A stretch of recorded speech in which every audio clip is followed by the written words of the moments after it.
Letha asked a question here, so I'm going to answer hers. I'm going to prioritize hers. So her question was, at what point would you suggest someone run their own Bitcoin node? Do you know the general cost and difficulty level? So maybe in the chat, if somebody has some good advice on that, let Letha know, but I'm going to do my best to answer that. And so running your own node, one thing I would say is you really have to ask yourself why you're doing it. Are you doing it because you want to verify that the Bitcoin that says that belongs to you, you want to verify that it actually does belong to you? Because when you're using a wallet like Sparrow or any other wallet, you're basically putting your trust in somebody else to verify that for you. And so if that's your reason for it, then I do think it is a worthwhile cause. But if you're somebody who's just getting into Bitcoin and you're trying to do a whole bunch of things on your checklist in terms of what you've heard on Twitter, YouTube, people telling you things to do, I wouldn't be doing it. And I just think that there's much more to learn before you get into that. I do think that at the end of the day, your end goal should be to have your own node. Absolutely. I think that the more nodes we have in the world, the better this whole thing is going to go. But don't make that a priority off the start. And especially if you don't have like a computer, essentially what you're doing when you're running your own node is that you're downloading a copy of the blockchain.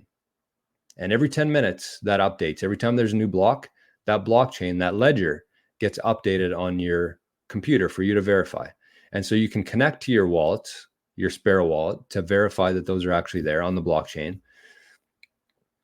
But in terms of the price, like you just need to download, I think it's called Bitcoin Core, download the software, and then you just have the ledger there. You connect it to your wallet, and that's that. It's not a huge cost. But if you're somebody who's going to go out there and buy a new server, a new computer, run your own node, I think that money would be much better spent on Bitcoin. And that's the case for a lot of different things. If you're somebody who's new to Bitcoin and you hear about a conference or getting in the newest block clock or whatever that is, just because you want to feel like you're part of things there. And actually, I haven't watched British Hodl for a while, but I love that message that he spreads there, is that focus on Bitcoin first. Get as much Bitcoin as you possibly can, and then do stuff like this. So that's what I would say. In terms of the cost, minimal. You just need to have enough storage to, keep the blockchain on your computer.